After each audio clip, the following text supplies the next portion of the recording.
m'insulter de bamboula, de sale singe, de négro, des insultes racistes comme ça. Derrière le sourire de ce petit garçon se cache le fardeau du harcèlement scolaire. À peine arrivé en 6e en 2021, Thaïs subit moqueries et insultes à cause de sa couleur de peau. Après la violence des mots, vient celle des gestes. C'était entre deux cours, pendant la pause du midi. J'étais avec deux amis à moi et le groupe est venu. Ils ont commencé à pareil, me toucher les cheveux, prendre mes affaires.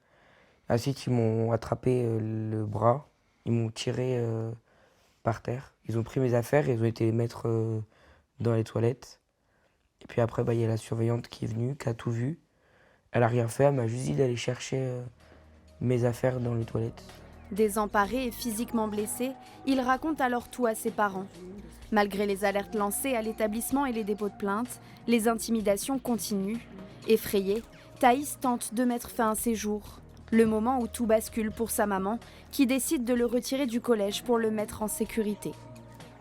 J'ai de fait appelé la CPE de ce collège pour lui dire voilà, j'ai eu l'accord pour le CNED, donc Thaïs ne reviendra pas au sein de votre établissement.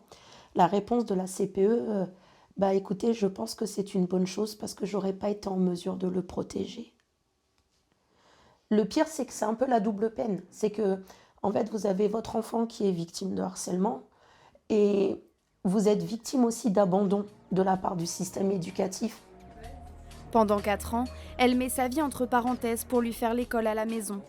Ces années de souffrance pour lui et sa famille ont laissé des cicatrices encore fragiles et la volonté de faire passer un message d'espoir. J'ai envie de raconter mon histoire, donc de raconter tout ce qui m'est arrivé auparavant et de montrer aux gens qui ont vécu ça ou qui vivent ça encore aujourd'hui qu'on peut s'en sortir, que c'est pas forcément, ça nous détruit pas forcément pour toujours.